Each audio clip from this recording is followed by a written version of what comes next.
So what's happening in the world of country music currently? Is anybody out there making like good sounding old traditional classic country music or not? Well, the answer is absolutely. If you're a fan of classic country music, honky-tonk, western swing, alt country, Americana, if these are the kind of words for the music that is in your library or on your phone, you're the kind of person this video was made for. This is actually maybe one of the best times in the last 20 years for the classic country, old school, vintage, retro kind of country sound, like real country music. The first and maybe the biggest name is going to be a guy called Zach Top. 2024 was the big coming out party for Zach Top. He's a very talented man. He started out in the bluegrass world. He can slay on the guitar. He's got 2 albums currently, and he is the buzz of the classic country sounding world right now. Well, the day I was born, the doc couldn't believe I came out crying Chattahoochee.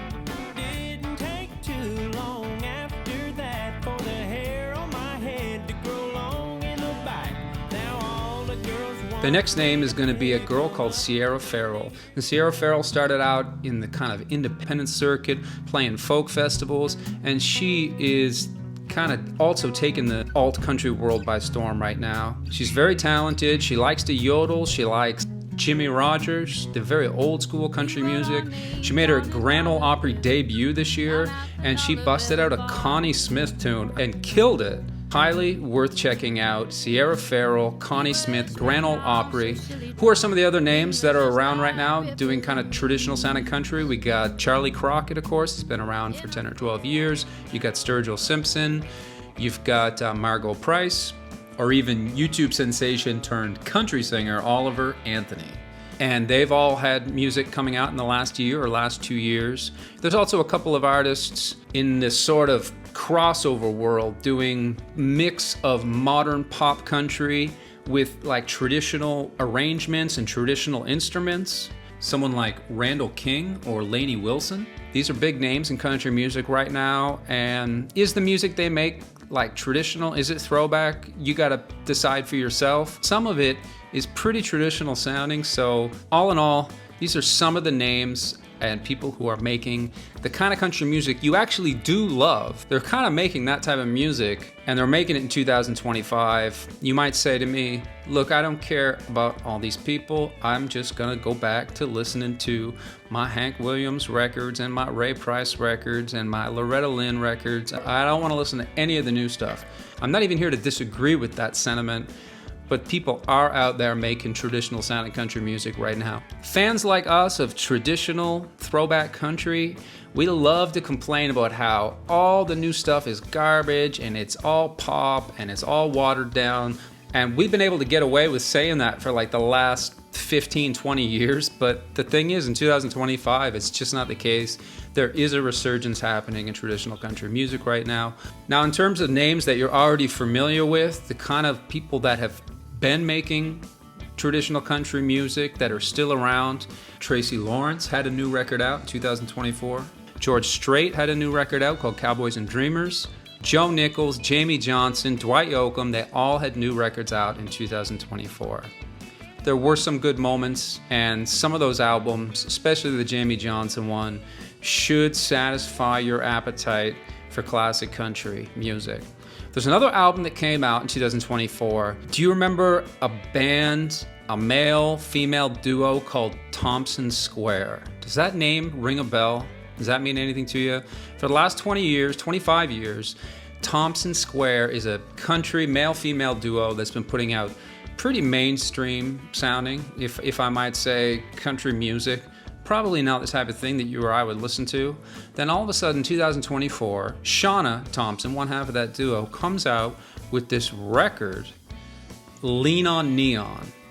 This album is hardcore honky-tonk, front to back, steel guitar, Telecaster. It is a worship of classic country music. How or why this album came about, I can't tell you. It's kind of a strange album for me because on the one hand, yeah, it's a throwback country record, but Shauna Thompson never ever wrote a song that sounded like this in her whole career previously, so I don't really understand the why now. Is this like a secretly kept fantasy of hers to always make a throwback album? Is it an homage? Is it kind of a spoof? Or is this like really who she is? I can't really answer all that for you. All I can tell you is if you want to hear an album that is hardcore honky-tonk music that came out in 2024, you might want to go check out that album. It's called Lean on Neon, and it's Shauna Thompson. I'm going to list some of the independent artists that are out there making music on the independent circuit. These are artists to look out for as well, especially if you want to listen to new music that's made in the old style. This album right here, a guy called Ben Valley out of Montreal, Canada. This is a honky-tonk record. Well, you can tell just by looking at it.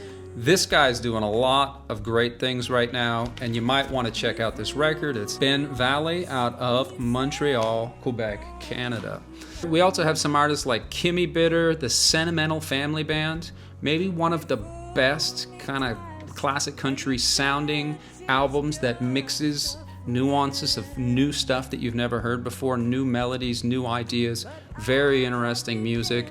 Brennan Lee out of Texas, she's making swing music, honky-tonk western swing stuff. We've got Dory Freeman still putting out music, a wonderful classic country honky-tonk singer. A girl called Bella White, she's making very interesting classic country type of music. This is an abbreviated list, of course. There's many people I'm forgetting. The people I've forgotten, please do me a favor and put their name in the comments so we can put some shine on them as well. This album right here, this guy's called Bahamas. He's actually pretty famous on the independent music scene, and he's Canadian. He just put out this country record out of nowhere. Never made country music before. This album's got Vince Gill on it. It's got Sammy Bush playing on it. This album is country music with a really great writing. This is the best alt-country music I heard in 2024. Bahamas is his name, out of Ontario, Canada. Let's take a look at some of the best moments from 2024. The best real classic country album of the year, all artists included, probably the Jamie Johnson Midnight Gasoline record. That would be the album I would most recommend of any new record that came out in 2024 personally. We of course had that album from Post Malone. You can watch my amazing or otherwise horrific reaction to that album here on my channel. There's a video for that. What was the best feel-good song of 2024? My pick would have to be Jamie Johnson, What a View. Kind of a love song, but it's just a positive song. We don't get a lot of them in country music, so it's definitely the feel-good song of the year for me. The best driving song, you could either call it Tracy Lawrence, I Could Use One, really nice, modern, traditional country tune, or George Strait with Three Drinks Behind. Now, some people didn't like Three Drinks Behind. It's like the lead track off of his new record, Cowboys and Dreamers. For me, I thought that it was just a really great blend of the kind of modern country feel mixed with the old traditional style of George Strait. For me, I really love that song. Probably my favorite song on the record. All right, the ballad of the year. Ballad of the year.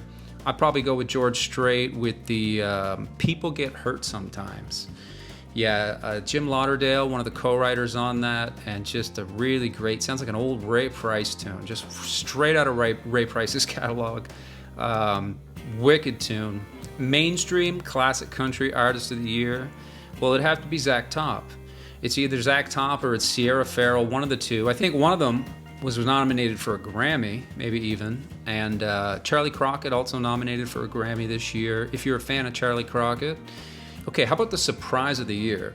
Well, it's gotta be that Shauna Thompson Lean on the Neon record. I mean, that just came out of nowhere. And probably the most interesting sort of surprise moment in classic country for 2024. The biggest disappointment of the year, the biggest disappointment. Who am I to say, but I didn't feel like that Midland record was doing too much for me. That new Midland EP, I couldn't really find. I was gonna do a reaction video to it, and I tried. I sat down and started listening to it, and it just made me not want to talk about the record. My man Joe Nichols came out with a record this year I've been really looking forward to. Probably the most forgettable Joe Nichols album I ever heard. I really have a soft spot for Joe Nichols. I think he is just, if he wanted to, I think he could be he could be the guy in classic country music, but for whatever reason, he kind of bounces back and forth between kind of all over the place with the albums. It's like very hit or miss. So those were some disappointments. So let me just stop talking about that right now. Video of the year, I'd probably give it to Bahamas. But in terms of like video performance, the Zach Top performance that he did, I Never Lie, just him and a guitar.